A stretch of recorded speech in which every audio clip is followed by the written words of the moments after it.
तो धर्म युद्ध में हम बात कर रहे हैं इस वक्त कौन किसके विरुद्ध है और ये चार तस्वीरें फिलहाल आपकी टीवी स्क्रीन पर। एक तरफ हनुमान चालीसा को विवाद है जिसको लेकर जेल में सांसद नवनीत राणा और उनके पति रवि राणा हैं। दूसरी तरफ लाउडस्पीकर पर सामना हुआ है। आपको बता दें लाउडस्पीकर को लेकर अलग अलग जगहों पर मुहिम चली हुई है। उत्तर प्रदेश में जहां 21,000 से अधिक लाउडस्पीकर को बंद कर दिया गया, खामोश कर दिया गया, धर्म पर शोर रोक दिया गया, तो 40,000 के ऊपर लाउडस्पीकर ऐसे हैं जिन्हें धीमे कर दिया गया है। इधर अलवर की अगर बात करेंगे तो मंदिर पर महाभारत छिड़ी हुई है। लगातार यहां पर विवाद जो है वो देखने को मिल रहा है। बीजेपी कांग्रेस पर आरोप लगा रही है, कांग्रेस बीजेपी पर आरोप लगा रही है और सियासत जो है वो गर्माती जा रही है। उधर बीएचयू में इफ्तार पर तकरार है। कुलपति की इफ्तार पार्टी में जाने को लेकर लगातार विवाद है। तमाम ऐसे धर्मगुरु हैं, तमाम ऐसे छात्र हैं जो लगातार इसकी मुखालफत कर रहे हैं, विरोध कर रहे हैं और इसी वजह से धर्म युद्ध कौन किसके है विरुद्ध, ये एक बहुत बड़ा सवाल है।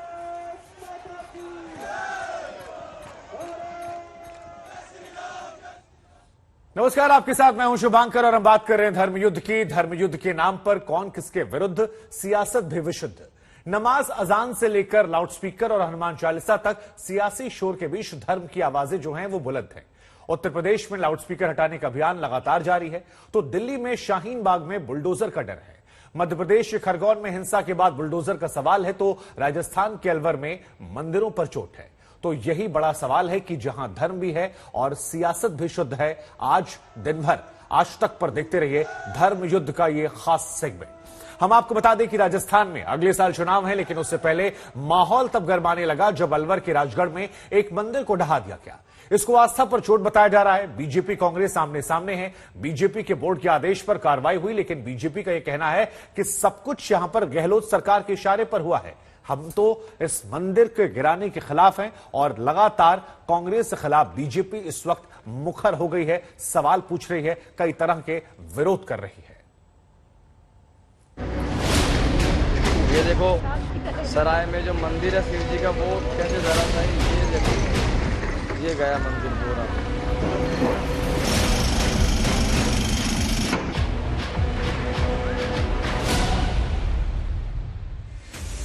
देश की राजधानी दिल्ली से कोई 225 किलोमीटर दूर राजस्थान के छोटे से कस्बे राजगढ़ में 300 बरस पुराने इस मंदिर पर बुलडोजर चलने के 2 दिन तक कोई बवाल नहीं हुआ। इसके बाद मीडिया में ये खबर आई और तस्वीरें दिखाई गई तो ऐसा सियासी बवाल हुआ जिसकी गूंज जयपुर से लेकर दिल्ली तक सुनाई दी। कांग्रेस की गहलोत सरकार पर सवाल उठे कि आस्था पर चोट कैसे की गई। विकास और रोड को चौड़ा करने के नाम पर 3 मंदिर और 86 मकानों को तोड़ दिया गया। बुलडोजर से मंदिर को तोड़ने और कटर से मूर्तियां हटाने की तस्वीरों पर गुस्सा भड़का। बीजेपी ने गहलोत सरकार को घेरा तो दूसरी कहानी सामने आई। असल में अतिक्रमण हटाने का आदेश बीजेपी के उस नगर पालिका बोर्ड ने दिया था जिसमें बीजेपी का बहुमत था। चेयरमैन से लेकर बीजेपी के ही पार्षद थे। 300 साल पुराने मंदिर तोड़े गए हैं, उसके लिए कांग्रेस सरकार सार्वजनिक माफी मांगे, मुख्यमंत्री माफी मांगे, यहाँ का प्रशासन माफी मांगे और माफी मांग करके मंदिरों को पुनर्निर्माण करा करके सम्मान पूर्वक मूर्तियों को स्थापित किया जाए। पहले दिन हमने कह दिया था कि राजगढ़ में मंदिर, मकान, दुकान तोड़ने के लिए भारतीय जनता पार्टी जिम्मेदार है। वहां भारतीय जनता पार्टी का नगर पालिका में बोर्ड है, उनके अध्यक्ष दिनेश कुमारिया प्रस्ताव लेकर आए। 35 पार्षद उनके, एक हमारा, उसको घुसने नहीं दिया मीटिंग में, विधायक को बुलाया नहीं, प्रस्ताव पास किया। उन्होंने पाप करके पूरे गांव को, राजगढ़ को उजाड़ दिया। मंदिर टूट गया लेकिन तोहमत एक दूसरे पर डालने की जंग छिड़ गई। बीजेपी के 3 सांसदों ने अलवर में डेरा डाल दिया। 5 नेताओं की टीम भी जांच के लिए भेजी गई। हालांकि बीजेपी के सांसदों का इलाके के लोगों ने भारी विरोध किया। कांग्रेस की तरफ से राष्ट्रीय नेता जितेंद्र सिंह गए।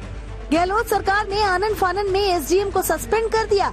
बीजेपी इसके बाद भी मामले को गरमाने में जुटी रही। इलाके में आक्रोश रैली निकाली गई। मंदिर को लेकर राजस्थान में अब सारी सियासी लड़ाई इस बात को लेकर है कि किसको नुकसान होता है और किसको फायदा। ब्यूरो रिपोर्ट, आज तक। जब सियासत धर्म को लेकर हो तो ये धर्मयुद्ध कहलाती है और इस वक्त धर्मयुद्ध जो है वो देखने को मिल रहा है अलग अलग जगहों पर। लेकिन हम धर्मयुद्ध की शुरुआत करेंगे राजस्थान से। कई खास मेहमान इस वक्त मेरे साथ जुड़ रहे हैं। मेहमानों से आपका तारुफ कराते हैं। धर्मयुद्ध में हमारे साथ प्रताप सिंह जी हैं, मंत्री हैं राजस्थान सरकार में। हमारे साथ बीजेपी के सांसद हैं अलवर से महंत बालकनाथ जी, आपका बहुत बहुत स्वागत है। आचार्य श्री धर्मेंद्र जी हमारे साथ हैं, धर्मगुरु हैं। और श्री कल्की पीठाधीश्वर से हमारे साथ आचार्य प्रमोद कृष्णन जी भी हैं। लेकिन बालकनाथ जी, पहला सवाल मैं आपसे करूंगा, ये जो धर्मयुद्ध आप लोगों ने छेड़ रखा है, ये कहा जा रहा है कि इसमें गलती तो आपकी है। कांग्रेस आरोप लगा रही है कि उल्टा चोर कोतवाल को डांटे। आपका पार्षद इन्वॉल्व होता है, आपके लोग इन्वॉल्व होते हैं और आप माहौल ऐसे बना रहे हैं कि मानिए कांग्रेस ही इस मंदिर को गिराने के लिए दोषी है। आप चुनावों में इसका फायदा उठाना चाहते हैं, ऐसे आरोप आप पर लगे हैं। देखिए, कांग्रेस इस विषय से, इस मुद्दे से जानबूझकर भारतीय जनता पार्टी और भारतीय जनता पार्टी के बोर्ड पर आरोप लगा रही है। एक बात स्पष्ट है, कांग्रेस जो वर्तमान में राजगढ़ में हुआ, ये उसी प्रकार से, जिस प्रकार से हमारा मुहावरा है, हम वो सुनते आए हैं, पढ़ते आए हैं कि दूसरे के कंधे पे रखकर बंदूक चलाना। कांग्रेस ने अपनी बंदूक चलाई है, वहां के विधायक ने इस बंदूक को चलाने का, ट्रिगर दबाने का काम किया है और कांग्रेस सरकार का उसको पूरा संरक्षण और पूरा उसको साथ प्राप्त है। ये सारा का सारा काम उस नगर पालिका बोर्ड की मीटिंग का हवाला देते हुए, जो इच्छा शक्ति इन कांग्रेस नेताओं की रही वहां पर, जिस प्रकार से पूरे राजगढ़ में 80 से अधिक परिवारों के मकान तोड़े गए, उसके साथ साथ में मंदिरों को जिस प्रकार से उन्होंने तोड़ा, जिस प्रकार से मंदिरों को खंडित किया, हमें उस पर आपत्ति है। आपने जिस प्रकार से मंदिरों के साथ व्यवहार किया, अपमानित किया सनातन धर्म को, हमें उस पर आपत्ति है। और जहां ये बार बार एक कांग्रेस के नेता कहते कि कांग्रेस वहां बीजेपी का बोर्ड, मैं ये कहना चाहता हूँ बीजेपी का बोर्ड है और रहेगा भी, इसमें कोई कहीं संदेह किसी को होना नहीं चाहिए। लेकिन बीजेपी के बोर्ड के नाम से कार्रवाई वहां पर जो करने का काम किया है, वो वहां पर एसडीएम, ईओ, उसके साथ साथ में वहां पर विधायक, और कांग्रेस सरकार की ये इच्छा शक्ति है, कांग्रेस सरकार ये चाहती है। क्योंकि आप ये राजगढ़ की घटना से पीछे का इतिहास में जाएंगे तो आप देखेंगे कि समय समय पर कांग्रेस ने प्रमाणित किया है कि वो तुष्टीकरण की राजनीति राजस्थान में निरंतर संचालित कर रही है। जोधपुर में जिस प्रकार से उन्होंने फतवा जारी कर ये बताया कि एक क्षेत्र के अंदर, मुस्लिम क्षेत्र के अंदर लाइट की सुविधा सुचारू रखी जाए, हमारे हिंदू धर्म पर जो हमारे त्योहार है उनके ऊपर प्रतिबंध लगाने की कोशिश की, उसके ऊपर प्रतिबंध। ठीक है, आप जो संदेश देना चाह रहे हैं वो बड़ा है यहाँ पर बालकनाथ जी। प्रताप सिंह जी, देखिए यहाँ पर बड़ी बात मैसेजिंग की है। वो मैसेजिंग ये देना चाह रहे हैं कि कांग्रेस पार्टी का इतिहास रहा है कि वो हिंदुओं की भावनाओं के थोड़ा खिलाफ हो जाती है। कई चीजों का उदाहरण वो दे रहे हैं, कई और भी परसेप्शन होंगे जिसमें बार बार बीजेपी के नेता भगवा, आतंकवाद का जिक्र करते हैं, तमाम चीजों का। तो आपके खिलाफ ये मैसेजिंग आसान हो जाती है। और अगर आप गलत नहीं थे तो आपने एसडीएम पर कार्रवाई क्यों की? प्रताप जी, आप बिल्कुल ठीक कह रहे हैं। ये देखिए, कांग्रेस हो चाहे बीजेपी हो, मंदिर टूटने की घटना बहुत गंभीर है और ये तय कर लेना चाहिए कि किसी भी व्यक्ति को झूठ बोलने का अधिकार नहीं है। कांग्रेस गलती करे तो कांग्रेस का विरोध होना चाहिए, बीजेपी गलती करे तो बीजेपी का विरोध होना चाहिए। राजस्थान में हमारी सरकार है, मैं शपथ पूर्वक कह सकता हूं, ये जो मंदिर तोड़ा गया, आप खुद जानते हैं, नगर पालिका, नगर निगम, पंचायत, इनके अलग अलग अधिकार तय है। राजगढ़ में पिछले 2 साल से इनके जो बोर्ड के चेयरमैन है मिस्टर दिनेश खुमारिया, वो और इनके पूरे पार्षद, हमारा एक पार्षद जीता हुआ है और इनके वहां पे 35 पार्षद जीते हुए हैं। जान लड़ा रखी थी सड़क चौड़ी करने के लिए, तोड़फोड़ का प्रस्ताव खुद चेयरमैन ने रखा, प्रस्ताव पास किया और प्रस्ताव पास करके और फिर ये तोड़फोड़ हुई। और तोड़फोड़ के दौरान, तोड़फोड़ मैं इनके बीच में नहीं बोला, लगातार बीच में बोलेंगे तो एक बार बात सुन लेते हैं, उसके बाद आप टिप्पणी कीजिएगा। एक बार पहली बार कम से कम बात पूरी हो जाए, उसके बाद दूसरी बात महिलाओं ने फिर टिप्पणी कर सकते बोले बगैर। जी प्रताप जी, बात लगातार मैं इसलिए बोला, मैं सोच रहा हूँ कि ये सन्यासी है। यहाँ मंदिर भी है, यहाँ पर हमारे बुजुर्ग। बालकनाथ जी, मैं आपके पास फिर आऊंगा, आपसे काउंटर क्वेश्चन लूंगा, लेकिन चर्चा में अगर दोनों शामिल होंगे तो दर्शक बेहतर तरीके से समझ जाएगा। समझ में नहीं आ रही, आप इनसे बुलवा लीजिए, हमें टीवी युद्ध नहीं करना है सर हमें। क्योंकि जो आदमी भगवा वस्त्र पहनकर अनुशासन में नहीं रहता, वो भगवान राम का भक्त नहीं हो सकता। कम से कम आपने केसरिया पहन रखा, इस भगवा वस्त्र का तो सम्मान रखो। आप लगातार बोले जा रहे हैं बालकनाथ जी, इनको चुप कर लीजिए, या तो आप या इनकी आवाज बंद कर दीजिए। मैं इसलिए नहीं बोला कि लगातार, क्योंकि ये खुद चूड़ी पहन के आए, महिलाओं ने इनको चूड़ी पहना के वहां से देखिए, ये गलत टिप्पणी नहीं हो सकती, गलत टिप्पणी नहीं। प्रताप जी, अब देखिए, आप व्यक्तिगत टिप्पणी कर रही हैं, ये शोभा नहीं देता, कम से कम आज तक पर ये शोभा नहीं देता। आप बीच में बोले, आप मुद्दों पर टिप्पणी कीजिए, मैं उनको खामोश करवा रहा हूँ, आप कटाक्ष बैठ करके भेजा है वहां से महिलाओं ने। आप बीच में बोल रहे हैं इसलिए कर रहा हूं व्यक्तिगत टिप्पणी। आपकी आदत खराब है, मैं आपका सम्मान करता हूं बालकनाथ जी, चुप हो जाइए बीच में। और बीच में बोलेंगे, पूरा देश ने आज तक चैनल पे महिलाओं ने आपके ऊपर चूड़ियां फेंकी, आपको बोलने नहीं दिया राजगढ़ में, और जब राजगढ़ में बोलने नहीं दिया उसके बाद आप आज तक चैनल पर बोलकर अपनी कौन सी गलती छुपाना चाहते हैं? आप संत हैं तो संत बनकर रहिए। क्या किया वहां? लोगों को पुलिस में बैठाकर जेल में जबरदस्ती डालने की कोशिश करी। जब लोगों ने हंगामा किया तो कलेक्टर सामने आए और चुपचाप आप इनसे बुलवा लीजिए, लोगों को जेल में बिठाकर बोले जा रहे हैं। ये जिस तरह के संत हैं, आप बाबा बालकनाथ को लेकर आए, नाम बाबा बालकनाथ है, काम खोटे ही खोटे हैं और पूरी नेतागिरी इनके दिमाग में घुसी हुई है। और जो व्यक्ति नेता बन जाए, अब तो देश में ये तय कर लेना चाहिए कि वो अपने आप को बाबा नहीं कहे, क्योंकि बाबा बनकर कोई आदमी झूठ नहीं बोल सकता। ये पहला बाबा देश में मैंने ऐसा देखा है जिनको महिलाएं चूड़ी पहनाकर अपमान करके भेजती है, और यहाँ आज तक पर बैठकर सिर्फ झूठ बोल रहे हैं बाबा। बेहतर है सर वापस मुद्दे पर आ जाए, क्योंकि ये सब जो बात हम लोग कर रहे हैं चर्चा से थोड़ा अलग है सर। क्या इनके बोर्ड ने प्रस्ताव नहीं लिया? जब इनके बोर्ड ने प्रस्ताव लेकर और मंदिर तुड़वाया है तो ये बीच में इसलिए बोल रहे हैं क्योंकि ये खुद गलत है। ठीक है, और बीच में नहीं बोलेंगे तो इनकी बात सुनाई देगी, लेकिन इनको ठीक है। अब देखिए इस चर्चा में और भी लोग को शामिल करते हैं, इस चर्चा में और भी लोग को शामिल करते हैं। आप इन्हीं से बुलवा लीजिए। बालकनाथ जी देखिए, मुझे आपको ऑडियो मजबूरी में डाउन करवाना पड़ेगा क्योंकि चर्चा की एक मर्यादा होती है। प्रताप जी बीच में नहीं बोलते। प्रताप जी ठीक है, आप दोनों की बात हो गई, बाकी लोग भी उनको भी शामिल करते हैं, उनको भी इन्वॉल्व करते हैं। आचार्य श्री धर्मेंद्र जी, आप देश भर में इस वक्त धर्म युद्ध छिड़ा हुआ है, मान लो जहां जा रहे हैं मंदिर मस्जिद यहां पर, लेकिन क्योंकि हम बात अलवर की कर रहे हैं, 300 साल पुराना एक मंदिर ढाया जाता है, ये सच्चाई दुनिया ने देखी।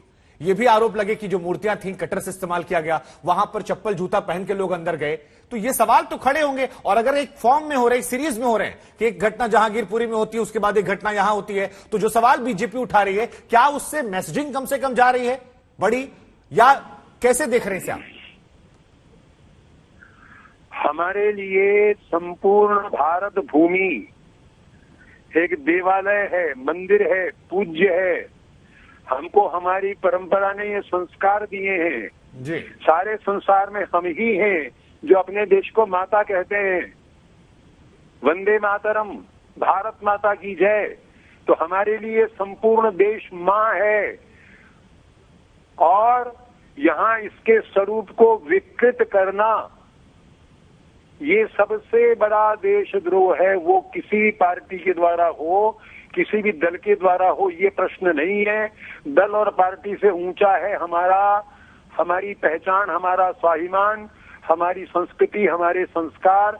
और हम अपनी भारत माता को, भारत माता का जो वास्तविक स्वरूप है, एक बहुत बड़ा विशाल मंदिर है हमारे लिए पूरा का पूरा देश, और इसके स्वरूप को विकृत करना राष्ट्रद्रोह है, देशद्रोह है, संस्कृति द्रोह है। और जो कुछ भी द्रोह माना जाए ये द्रोह है, ये निष्ठा नहीं है। नहीं तो इस द्रोह के पीछे आपको मंशा क्या नजर आती है धर्मेंद्र जी? व्यक्तिगत स्वार्थ, दलीय स्वार्थ, व्यक्तिगत स्वार्थ, दलीय स्वार्थ के से ऊपर उठ करके हम यदि सबके सब ये एक बात, इस बात पर एकमत हों और सहमत हों कि भारत माता की गरिमा के विरोध में कुछ भी कार्य कोई नहीं करेगा, जो करेगा हम उसका सबका मिलकर के विरोध करेंगे, तो सारी समस्या हल हो जाएगी। जी ठीक है, हमारे साथ क्योंकि आचार्य प्रमोद कृष्णन जी भी हैं। आचार्य जी, आपका भी स्वागत है इस कार्यक्रम में, क्योंकि आप कांग्रेस से करीबी भी एक दौर में रहे थे। और सवाल मेरा बड़ा सीधा है कि ये आरोप बार बार लगते हैं, हो सकता है कांग्रेस से गलती हो सकता है गलती ना हो, लेकिन जो एक परसेप्शन बन गया है, या बीजेपी परसेप्शन बनाने में कामयाब रही है कि देखिए यहां से हिंदू विरोध ज्यादा होता है, राम सेतु को लेकर सवाल खड़ा कर जाता है, मंदिर का विरोध हो जाता है, भगवा आतंकवाद का जिक्र आ जाता है। क्या उसी परसेप्शन को भुनाने के लिए राजस्थान में चुनावों में नफा नुकसान के लिए दोनों तरफ से ये आरोप लग रहे हैं, और उस आरोप का नतीजा इस धर्म युद्ध के जरिए देखने को मिल रहा है? देखिए शुभांकर जी, पहली बात तो आपके इस चैनल पर इस बहस में पूज्यपाद आचार्य धर्मेंद्र जी उपस्थित हैं, मैं उनको अपना प्रणाम निवेदित करता हूं। और मैं आपको अपनी बात शुरू करने से पहले हमारे जो राजस्थान सरकार के मिनिस्टर हैं प्रताप सिंह जी, वो बहुत वरिष्ठ मिनिस्टर हैं और बहुत ही अच्छे वक्ता हैं और बहुत ही जमीन से जुड़े हैं और धार्मिक प्रवृत्ति के व्यक्ति हैं। उन्होंने एक बात अभी कही कि जो बाबा है वो नेता नहीं हो सकता, नेता है बाबा नहीं हो सकता। तो जो इंजीनियर नेता बनते हैं वो इंजीनियर नहीं रहते क्या? जो डॉक्टर नेता बनते हैं वो डॉक्टर रहते हैं, जो व्यापारी नेता बनते हैं वो इंडस्ट्रियलिस्ट रहते हैं, जो पत्रकार नेता बनते हैं वो पत्रकारिता नहीं छोड़ते हैं। ऐसे ही अगर कोई साधु राजनीति में आता है, राजनीति कोई समाज के उत्थान के लिए है, कल्याण के लिए है, तो यदि कोई सन्यासी, कोई साधु राजनीति के किसी शीर्ष स्थान पे पहुंचता है या भारत की गरिमामयी संसद का सदस्य होता है, तो मैं क्षमा चाहता हूं इस बात को कहते हुए कि ये उनका वक्तव्य उचित नहीं है, ये ठीक नहीं है। नंबर 2, हाँ, ये बात पक्का है कि संतों को अपनी मर्यादा का ध्यान रखना चाहिए। बालकनाथ जी बहुत ही उच्च कोटि के परंपरा से आए हुए एक साधु हैं, संत हैं, और गोरखनाथ जी की परंपरा से आते हैं, महंत अवैधनाथ जी की परंपरा से आते हैं। तो उनको भी अपनी मर्यादा का ध्यान रखना चाहिए कि वो जब एक उच्च कोटि की बहस हो रही है तो उसमें बीच में व्यवधान करना उचित नहीं है। अब मैं आता हूं मुद्दे पे। शुभांकर जी, व्यक्ति से बड़ा परिवार होता है, परिवार से बड़ी पार्टी होती है, और पार्टी से ऊपर होता है राष्ट्र और धर्म। यदि कोई बात राष्ट्र और धर्म पे आती है तो हम उस पर चुप नहीं रह सकते हैं। मंदिरों को ध्वस्त करना ये किसी भी सरकार के माथे पे कलंक है। भारत की राजनीति के अंदर इस तरह मंदिरों को ध्वस्त किया जाएगा तो हिंदुओं की भावनाओं के साथ खिलवाड़ किया जाएगा, उन्हें कुचला जाएगा, तो इसका दायित्व तो सरकार पे जरूर आएगा। मैं कांग्रेस के साथ हूं और कांग्रेस के साथ हमेशा रहूंगा, लेकिन यदि कोई पार्टी की सरकार, हमारी पार्टी की सरकार है और उसने मंदिर तोड़ा है तो हम उस पर चुप रह जाएं, ये संभव नहीं हो सकता है। जहां तक सवाल है वहां की नगर पालिका का, ये भी बिल्कुल सच है जो प्रताप सिंह जी कह रहे हैं कि वहां नगर पालिका का चेयरमैन जो है वो बीजेपी का है। तो भाई बीजेपी के जो चेयरमैन है उनके खिलाफ बीजेपी ने क्यों नहीं कार्रवाई करी? मैं आज आपके चैनल से मांग करता हूं कि ये सब पार्टियों का दायित्व है कि हमारी भावनाओं का, हमारी श्रद्धा का, हमारी आस्था का सम्मान करें।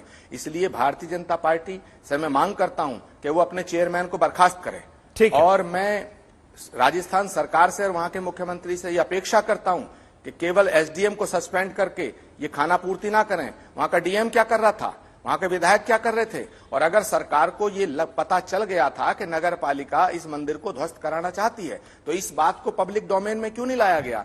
क्यों नहीं सारे धर्मगुरुओं से बुला करके बात की गई? ठीक है, आपने तमाम महत्वपूर्ण बातें आचार्य प्रमोद कृष्णन कह दी और ये बड़ी बात है, उसकी प्राण प्रतिष्ठा का विधान है। बिल्कुल। मंदिर विवाद से आगरा भी गर्मा गया। रेलवे स्टेशन से मंदिर का अतिक्रमण हटाया जाए या फिर स्टेशन को बंद कर दिया जाए। स्टेशन का नाम है आगरा का राजा मंडी। क्या है विवाद और क्या इस विवाद का भी समाधान बुलडोजर करेगा? इस रिपोर्ट के जरिए देखिए।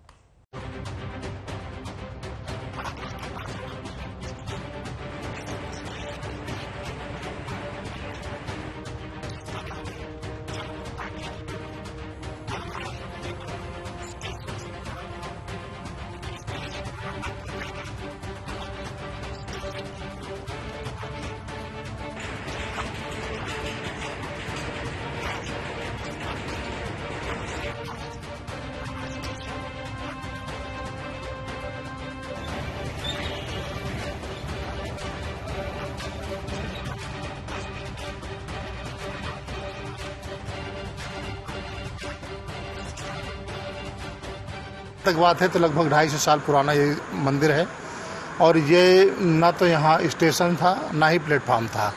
ये जो है यहाँ से लगभग 1-1.5 किलोमीटर दूर स्टेशन हुआ करता था।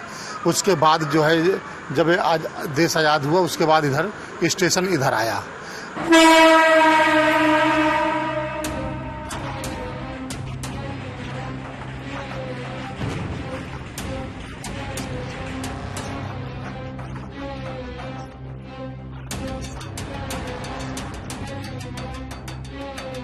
कि डीआरएम इस समय गलत माथापच्ची कर रहे हैं, गलत मानसिकता से, और सरकार को भाजपा की बदनाम करने के लिए नोटिस जारी किया है।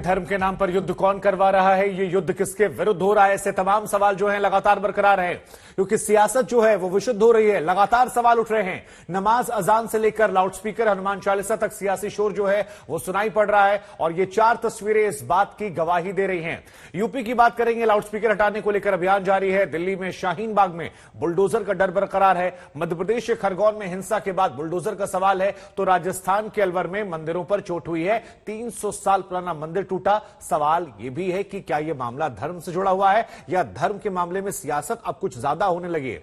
ऐसे तमाम सवाल हैं। हमारे खास मेहमान लगातार बने हुए हैं। प्रताप जी से शुरुआत करूंगा मैं। प्रताप जी, सवाल यही है कि अगर आप लोगों का इन्वॉल्वमेंट नहीं था तो 4-4 दिन तक आप लोग खामोश क्यों थे? क्योंकि 4 दिन बाद जब आज तक पर यह खबर हमने प्रमुखता से दिखाई, उसके बाद इस विषय को लेकर आपने संज्ञान लिया। वहीं कुछ दिनों पहले एक मजार का मामला सामने आया था, वहां पर रातों रात आपने उसे खड़ा कर दिया।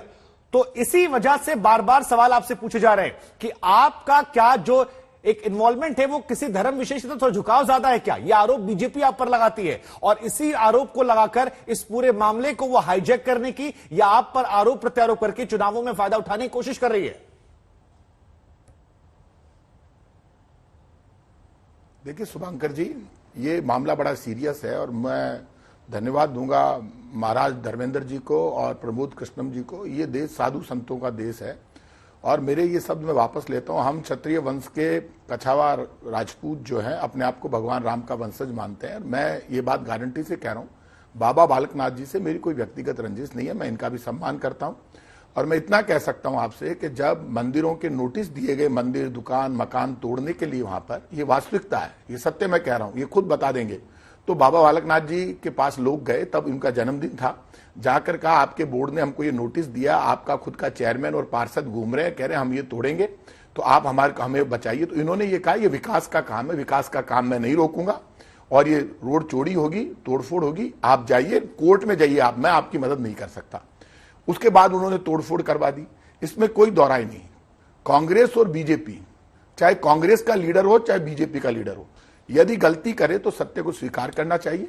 यदि इस मामले में आप जो बातें कह रहे हैं बहुत जनरल बातें, ये बातें हम बहुत बार सुन चुके हैं। सवाल ये है कि अगर मंदिर टूटने के बाद आप दोबारा मंदिर बनवाने की बात कर रहे हैं, तो जब यह आरोप आप बालकनाथ जी पर लगा रहे हैं, उस वक्त कांग्रेस क्या कर रही थी? राज्य सरकार आपकी थी, अधिकारी सारे आपके थे। अगर आपकी नियत थी, आप कह रहे कि मैं राम भगवान के वंश का हूं, तो राम जी के आराध्य तो शिव जी भी है, उनका मंदिर टूट रहा था, आपने क्यों नहीं रोका? आप बिल्कुल ठीक कह रहे हैं। ये जो सारा मामला जब हुआ, और ये उस दिन जब, इसमें कोई दोहराई नहीं, मैं इस चैनल पे कह रहा हूं, मुझे खुद को तब पता चला है जब वहां से मेरे पास फोन आया, मुख्यमंत्री जी ने रिपोर्ट मंगाई। वहां पे नगर पालिका और पंचायतों को यह अधिकार है कि अपने अपने यहां पे गौरव पथ को लेकर अपने बोर्ड में प्रस्ताव पास करके रोडें चोरी करने का काम वो कर सकते हैं। ऐसे में ईओ और एसडीएम के खिलाफ कार्रवाई इसीलिए की गई। और ये बहुत अच्छा सवाल आज प्रमोद कृष्णम जी ने उठाया है। डीएम की भी जिम्मेदारी तय होनी चाहिए, उनको भी नोटिस दिए जाएंगे। मैं खुद बात करूंगा चीफ मिनिस्टर से, क्योंकि उनको ये कलेक्टर की नॉलेज में डालते, बात करते, आस्था से जुड़ा हुआ मामला है। पहली बार मैंने ऐसा देखा है कि बीजेपी चोरी करके सीनाजोरी कर रही है। कांग्रेस गलती करे तो हमारा विरोध करो ना। अभी यहाँ पे जब वहां पे वो गिर गया था, हमारे सालासर बालाजी के उधर गेट है, बड़ा गेट था, द्वार था, जिसमें भगवान राम की मूर्ति लगी हुई थी। तो विधानसभा में ये सवाल आया कि किसी ने कह दिया एनएचएआई ने तोड़ा, तो खुद अध्यक्ष जी ने माफी मांगी और ये कहा एनएचएआई ने नहीं, ये राज्य स्टेट हाईवे के ठेकेदार ने तोड़ा। तो वहां पर तय हुआ, और अब वहां के वापस वो द्वार बनाया जा रहा है। जब गलती हो तो स्वीकार करने से कोई छोटा नहीं हो जाता आदमी। अब ये बताइए, इनके पार्षद और चेयरमैन आज तक गायब है, आज तक सामने नहीं आए, उनको ये सामने लाते ही नहीं। बालकनाथ जी, दो सवाल मेरे आपसे। ये गए तो इनको बालकनाथ जी भेंट की, महिलाओं ने नाराज थी बाबा से। ठीक है, आप जो कह रहे हैं वो दर्शकों ने सुना। बालकनाथ जी से 2 सवाल मेरे। बालकनाथ जी, पहला सवाल ये है कि लोग तो आपके भी शामिल थे, आप कांग्रेस का विरोध कर रहे हैं कि भाई प्रशासन के अधिकारी उनके थे, आपने अब तक क्या कार्रवाई की? क्या आपने अपने पार्षदों पर एक्शन लिया, नगर पालिका अध्यक्ष पर एक्शन लिया? बालकनाथ जी जुड़ेंगे हमारे साथ, उनसे सवाल पूछूंगा मैं। बालकनाथ जी, आपने कितने एक्शन लिए? और आप खुद अलवर के सांसद हैं। एक सेकंड बालकनाथ जी, आप खुद सांसद हैं, क्या आपकी जिम्मेदारी नहीं थी? 4 दिन तक इस मंदिर के टूटने के बाद ये मामला खामोश था, आज तक ने इस खबर को उठाया, उसके बाद आप लोग जगे हैं, उसके बाद आप लोग सवाल पूछना शुरू किए हैं। अगर धर्म को लेकर आपकी आस्था इतनी ज्यादा है, तो वो 4 दिन की खामोशी क्यों, और अपने लोगों पर आपका कटाक्ष क्यों नहीं? देखिए, मैं आपको बता दूं, जैसे कि माननीय मंत्री जी ने कहा लोग मेरे पास आए थे, 16 तारीख को अलवर में आए थे। मैंने संभागीय आयुक्त से बात की थी, मैंने वहां के मौका एसडीएम से बात की थी और मैंने कहा था कि एक बार सबके कागजों की सत्यापन कर लीजिएगा, जिसका भी जायज मकान हो, जिसके पास लीगल डॉक्यूमेंट हो, आप एक बार कैंप लगाकर इनको 2-3 दिन का समय देकर और एक बार उनका सत्यापन कर लीजिएगा। लेकिन उन्होंने इस बात पर गौर नहीं की। दूसरी बात, जो विधायक माननीय मंत्री जी कह रहे हैं कि लोग मेरे पास निश्चित आए थे, लोगों से मैंने बात भी की थी, लेकिन लोगों का ये कहना था, जो आपने कहा वो कहना नहीं था, लोगों का ये कहना था कि प्रशासन और वहां के माननीय विधायक इस बात पर अड़े हैं कि वो इस रास्ते को चौड़ा करवा कर रहेंगे, तुड़वा कर रहेंगे। क्यों? मैं उसका भी कारण बताता हूँ। वो जो जिस रास्ते पर ये मकान दुकान टूटी है 80 से अधिक बालकनाथ जी, वो घटना घटित हो चुकी है। सवाल मेरा ये है कि आपने अपने नगरपालिका अध्यक्ष, आपने अपने पार्षदों पर क्या एक्शन लिया अब तक? और दूसरा सवाल, 4 दिन बाद आप लोग क्यों जागे मंदिर टूटने के? उसका तो जवाब मुझे देना, 1 सेकंड की बात है मेरी जी। वो नगर पालिका के अंदर लगातार 35 वर्षों से भारतीय जनता पार्टी काबिज है। जिस रास्ते पर वो मकान दुकान टूटे हैं, वो लोग भारतीय जनता पार्टी को वोट करते हैं, भारतीय जनता पार्टी का पार्षद वहां से है। ये इन सब चीजों को दरकिनार करके पार्षदों की, चेयरमैन की तो कोई सुनी ही नहीं जा रही थी, उनकी बात को कोई अहमियत दिया ही नहीं जा रहा था। उनके तो एसडीएम फोन भी नहीं उठाते थे, ईओ फोन भी नहीं उठाता चेयरमैन का। तो जिस प्रकार का व्यवहार वहां पर प्रशासनिक अधिकारियों का रहा है, और प्रशासनिक अधिकारियों ने अपनी मौजूदगी में ये सब काम होने दिया है और करवाया है, और लोगों को उन्होंने लात घुसे मारे, लोगों को गालियां दी है। ये सब काम, इसलिए हम कहते हैं कि इस कर्तव्य को करने में इस कांग्रेस सरकार के अधिकारियों का और इनके मंत्रियों का और इनके नेताओं का हाथ है। क्योंकि नगर पालिका ने रास्ते को बनाने की बात की है, नगर पालिका ने रास्ते को चौड़ा में जो भी चौकियां हैं, कोई छज्जे हैं, उनको तोड़ने की बात कही है। और मैं एक बात और कहना चाहूंगा, वहां पर जो एक आप प्रस्ताव जब पढ़ेंगे, प्रस्ताव में राजेंद्र चेरवाल, वो निर्दलीय व्यक्ति जीता हुआ है। वो ठीक है सर, आप मतलब ये कहना चाह रहे हैं कि 34-35 पार्षद होने के बावजूद आप लोग लाचार थे, बेबस थे, आपके पास ऑप्शन नहीं था, 4 दिन तक आप लोग खामोश थे, उसके पीछे वजह। ठीक है सर, ये 2 तस्वीरें दिखा दें, मैं आपके पास लौटूंगा सर। आपकी सारी लाचारगी मैंने दर्शकों को सुनवाई है। अलवर में मंदिर बुलडोजर चला है, उधर आगरा के रेलवे स्टेशन पर भी एक मंदिर बना हुआ है, और अब यह कहा जा रहा है कि इस मंदिर को भी नोटिस दिया गया है। यहां पर देखिए, ट्रेन बगल से गुजर रही है, लेकिन बगल में मंदिर बना हुआ है। अब एक सवाल यहां पर यह भी खड़ा होता है कि क्या इस तरह से मंदिर मस्जिद के नाम पर अवैध अतिक्रमण जो है वो देश भर में जो चल रहा है, उस पर क्या कार्रवाई होनी चाहिए? अगर कार्रवाई होती है तो क्या सियासतदानों को अवैध अतिक्रमण के नाम पर जो मंदिर मस्जिद या बाकी धार्मिक स्थान है उन पर तीखा टिप्पणी करनी चाहिए, इन्हें धार्मिक मुद्दा बनाना चाहिए? यह एक बड़ा सवाल है, क्योंकि यहां पर आप देखिए, आगरा में रेलवे स्टेशन के ठीक बगल में यहां पर यह मंदिर बना हुआ है, जहां से रेलगाड़ी गुजर रही है। ठीक रेलवे स्टेशन पर, प्लेटफॉर्म पर यह मंदिर बना हुआ है। आचार्य प्रमोद कृष्णन हमारे साथ लगातार बने हुए हैं। आचार्य जी, सवाल मेरा फिर वही है लगातार कि क्या मंदिर मस्जिद के नाम पर ऐसे अवैध अतिक्रमण को बढ़ावा देना जायज है? क्या इन पर कार्रवाई होनी चाहिए? और अगर कार्रवाई कोई भी राज्य सरकार करती है तो क्या विपक्ष को किसी भी राज्य में उस पर धार्मिक एंगल देकर नफा नुकसान या माहौल गरमाने की जरूरत है? देखिए शुभांकर जी, पहली बात तो अगर कहीं मंदिर बना तो उसे अवैध नहीं कहा जा सकता है, क्योंकि हम लोगों की आस्था यह है कि सब भूमि गोपाल की। हम मानते हैं भगवान की ही सब जमीन है, भगवान की सब भूमि है। और आचार्य धर्मेंद्र जी ने जो बहुत बड़ी बात कही आपके चैनल पे कि ये पूरा राष्ट्र मंदिर है हमारे लिए, तो इसलिए इसको अवैध और वैध के झगड़े में मत डालिएगा। हाँ, जब किसी भी मंदिर में मूर्ति की स्थापना होती है तो उसकी प्राण प्रतिष्ठा की एक विधान होता है उसका, और जब उसको स्थानांतरण किया जाता है तो उसका भी एक विधान है। तो गलती यहां हुई है। अब दूसरी बात यह है कि महंत बालकनाथ जी सांसद हैं, भाजपा के नेता हैं, लेकिन एक महंत हैं, एक साधु हैं। मैं उनका आदर करता हूं और मैं उनको पूरे सम्मान के साथ कहना चाहता हूं कि ये इस तरह नहीं बच सकते आप कि नगर पालिका में साहब हमने ये किया वो किया। जो आंदोलन आज हो रहा है ये पहले क्यों नहीं हुआ? आप नगर पालिका चेयरमैन और वहां के नेताओं को बर्खास्त कर दीजिएगा बीजेपी से कि भाई धर्म की रक्षा के लिए, मंदिर के निर्माण के लिए बात की जाए तो ठीक है, मंदिर ध्वस्त हो रहा है, ध्वस्त होने का प्रस्ताव हो रहा है और आप उसमें सहमति व्यक्त कर रहे हैं। बालकनाथ जी, हमारे शास्त्रों में हम दिखा रहे हैं, कहा है आचार्य जी माफ कीजिए, मैं आपको दंड देना धर्म है। आचार्य जी माफ कीजिए, एक बार तो आपको बीजेपी के उन तमाम पार्षदों के खिलाफ, बीजेपी के नगर पालिका के खिलाफ कार्रवाई करनी चाहिए। और ये सवाल मैंने 4 बार पूछा भी, उन्होंने जवाब मैं कांग्रेस के साथ रहते हुए मैं कह रहा हूं कि सरकार की गलती है। बिल्कुल, मैंने प्रताप सिंह जी को साफ कहा कि ये आपकी गलती है, उन्होंने स्वीकार किया। बालकनाथ जी, आप क्योंकि तस्वीरों में हम आगरा की तस्वीर भी दिखा रहे हैं जहां पर नोटिस दिया। बालकनाथ जी, आप अपनी बात रखिएगा, लेकिन एक बार सवाल सुन लीजिए। आगरा की तस्वीर हम दिखा रहे हैं, जहां पर रेलवे प्लेटफॉर्म पर एक मंदिर बना हुआ है। योगी आदित्यनाथ की सरकार है, वो भी वहीं से आते हैं जहां से आप आते हैं। अब नोटिस दिया गया है इस मंदिर पर जो निर्माण है, तो क्या जो विरोध आप राजस्थान में कर रहे हैं वही विरोध उत्तर प्रदेश में करेंगे, या क्योंकि वहां सत्ता पक्ष है यहां विपक्ष है तो मामला अलग हो जाएगा? देखिए, मैं आचार्य प्रमोद कुमार जी ने जो बात कही, मैं उसको दोबारा दोहराना चाहूंगा। मंदिर जहां पर स्थापित है, जहां प्राण प्रतिष्ठा है, वहां पर पहले तो वास्तु स्थिति का अवलोकन करना चाहिए कि ये मंदिर स्थापित हो सकता है या नहीं हो सकता है। तमाम सभी वहां के धर्मगुरुओं से, भक्तजनों से, सबसे वार्तालाप कर और सबको सहमति में लेकर अगर कोई माध्यम निकलता है, कोई रास्ता निकलता है स्थापित होने का, तो स्थापित होना चाहिए, पूर्ण सम्मान के साथ होना चाहिए। चाहे वो रेलवे लाइन पर हो, चाहे वो प्लेटफॉर्म पर हो। हुआ है विवाद जो खड़ा हुआ है, कार्य पद्धति पर खड़ा हुआ है। जिस प्रकार की कार्य पद्धति सरकार ने अपनाई है मंदिर को हटाने के लिए, जिस प्रकार से अपमानित किया है, जिस प्रकार से, जिस भाव से उन्होंने मूर्ति को खंडित किया है, उसके ऊपर सवाल है। अगर मंदिर हटाने से पूर्व वहां के संतों से, वहां के आचार्यों से वार्तालाप कर अगर कोई विधि में अगर कोई विधान है, इसको हम स्थापित कर सकते हैं। बालकनाथ जी, आप जो कह रहे हैं, देखिए मंदिर को जो अपमान हुआ उसको लेकर हमने सवाल पूछा। मैं आपसे समझना कुछ और चाह रहा हूं, क्योंकि आप महंत भी हैं, आप बेहतर समझा सकते हैं।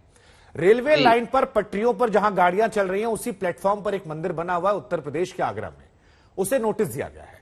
अब यह मंदिर क्या सही है जो इसको नोटिस दिया गया कार्रवाई को लेकर? क्या वो कार्रवाई का नोटिस सही है? अगर गलत है तो क्यों गलत है, सही है तो क्यों गलत है? थोड़ा मेरा ज्ञानवर्धन कर दीजिए आप। सरकार ने जो नोटिस दिया है वो उसको अवैध निर्माण मान के नोटिस दिया है। अगर नोटिस देने के बाद में अगर उसको स्थापित करना है तो उसका एक विधि विधान है, उस वार्तालाप। अब मैं इसके लिए आपको कहना चाहूंगा, काशी का उदाहरण देना चाहूंगा। काशी में इतना बड़ा डेवलपमेंट हुआ है, काशी मंदिर के विकास का इतना बड़ा काम हुआ है, वहां पर कोई भी विवाद आपको देखने को मिला? वहां पर सभी से बातचीत कर जहां मंदिर था, जहां मंदिर थे। नहीं बालकनाथ जी, देखिए बालकनाथ जी, आप देखिए, अब आप जो बातें कर रहे हैं वो जनरलाइज बातें हैं, वो सेफ वाली बातें। मैं आपको इसमें एड ऑन करता। सर, मेरे कई सारे सवाल आपके लिए हैं बालकनाथ जी, मेरे कई सवाल है। अब देखिए, जो उस मंदिर के महंत हैं बालकनाथ जी, जो उस मंदिर के महंत हैं वो कह रहे हैं कि देखिए इस मंदिर को तोड़ा नहीं जाना चाहिए। अब अगर वहां मुद्दा बनता है, वो मामला कैसे अलग है राजस्थान से, मुझे समझना यह है। क्योंकि सरकार ने नोटिस दिया है, रेलवे लाइन पर वो मंदिर बना हुआ है, लेकिन वहां के महंत कह रहे हैं कि मंदिर नहीं तोड़ा जाना चाहिए, ये नोटिस वापस लीजिए। कार्रवाई होगी कि मंदिर को स्थापित करना है तो किस विधि विधान से करना है, और मंदिर अगर स्थापित यहीं रहेगा तो उसको किस तरह से उसको वहां पर बचाए रखने का काम करना है। मुझे 10 सेकंड दीजिएगा शुभांकर, मुझे 10 सेकंड प्लीज। कि वहां पर आलू चला दी जाएगी, वहां पर हैमर मशीन चला दी जाएगी, वहां पर बुलडोजर चला दिया जाएगा और मूर्तियों को खंडित कर दिया जाएगा, ऐसा कभी भी नहीं होगा। मतलब आप कह रहे हैं कि वहां पर यूपी में, आगरा में वो मंदिर जो बना हुआ है, भले नोटिस गया है, बना रहना चाहिए, क्या आप ये कहना चाह रहे हैं? ये कहना चाहता हूं, मैं ये नहीं कह रहा हूं। मैं कह रहा हूं अगर मंदिर स्थापित होने का कोई माध्यम या कोई रास्ता निकलेगा, स्थापित होगा। और मंदिर अगर नहीं भी स्थापित होगा तो उसकी एक व्यवस्था की जाएगी कि वो मंदिर किस प्रकार से बचा रहे और लोगों की आस्था के ऊपर भी ठोस, उनके ऊपर आस्था, आक्रामकता जो है वो इस आधार पर तय की जाएगी कि सत्ता पक्ष में है, विपक्ष में हम हैं। आचार्य श्री धर्मेंद्र जी, आप भी हमारे साथ हैं, मैं इस पर आपसे भी टिप्पणी चाहूंगा। ये देखा जाता है कि विपक्ष में जो लोग रहते हैं अलग अलग राज्यों में, वो अक्सर मुद्दों को ज्यादा जोर शोर से उठाते हैं, और जब सत्ता पक्ष में आते हैं तो विकास के नाम पर उसको जस्टिफाई करना चाहते हैं। यही बात आगरा में भी नजर आ रही है, राजस्थान में भी नजर आ रही है। आप कैसे देख रहे हैं? मैं बार बार एक ही बात कहना चाहता हूं कि जो हमारी अस्मिता का के जो प्रश्न है, और हमारे सम्मान का, हमारे स्वाभिमान का, हमारी पहचान का, उसमें किसी प्रकार का भी समझौता नहीं होना चाहिए। किस पार्टी का शासन था, किस पार्टी ने क्या किया, पार्टी पॉलिटिक्स से ऊपर उठ करके, दलगत राजनीति से ऊपर उठ करके हमें हमारे भारत माता के स्वरूप को सुरक्षित रखना चाहिए। बस केवल एक लक्ष्य सबका होना चाहिए, क्योंकि हम सब मौलिक रूप में हमारी जो आइडेंटिटी जिसको कहते हैं अंग्रेजी में, हमारी पहचान जो है वो भारत संतान के रूप में, सारे संसार में हम ही तो हैं जो अपनी भूमि को, माता भूमि ही पुत्रो हम पृथिव्याम, धरती हमारी माँ है, हम धरती माता के बेटे हैं, और हमारी माँ के स्वरूप को किसी भी प्रकार से विकृत नहीं किया जाना चाहिए। यही बात कल सत्य थी, यही आज सत्य है, आचार्य जी आगे भी सत्य रहेगी। बिल्कुल आचार्य जी, आपने बड़ी बात की, आपका बहुत बहुत शुक्रिया। बाकी सभी मेहमानों का भी बहुत बहुत शुक्रिया हमारे साथ। लेकिन एक सवाल के साथ हम आपको छोड़ जाते हैं जिससे शुरुआत हुई थी कि व्यक्ति से बड़ा परिवार, परिवार से बड़ी पार्टी, और पार्टी से बड़ा कौन, धर्म या देश या संविधान, ये आपको तय करना है, क्योंकि ये एक ऐसा मामला है जिसको लेकर अलग अलग राय आ रही है और इसी धर्म, संविधान और देश के बीच में ये धर्मयुद्ध जो है ये चल रहा है। अब आपको तय करना है कि आपको क्या बड़ा रख कर रहा है, क्योंकि अगर धर्म तो सब मेरा बड़ा या तुम्हारा बड़ा, अगर देश तो सबका बड़ा। आप तय आप कीजिए, हम आप दर्शक हैं, बेहतर आप है, वोट आपको देना है। हम इस सवाल के साथ आपको छोड़ जाते हैं, लेकिन ये बता दें कि आज तक पर लगातार पूरे दिन ये बड़ी कवरेज जारी है। तमाम खबरों की आप देखते रहिए।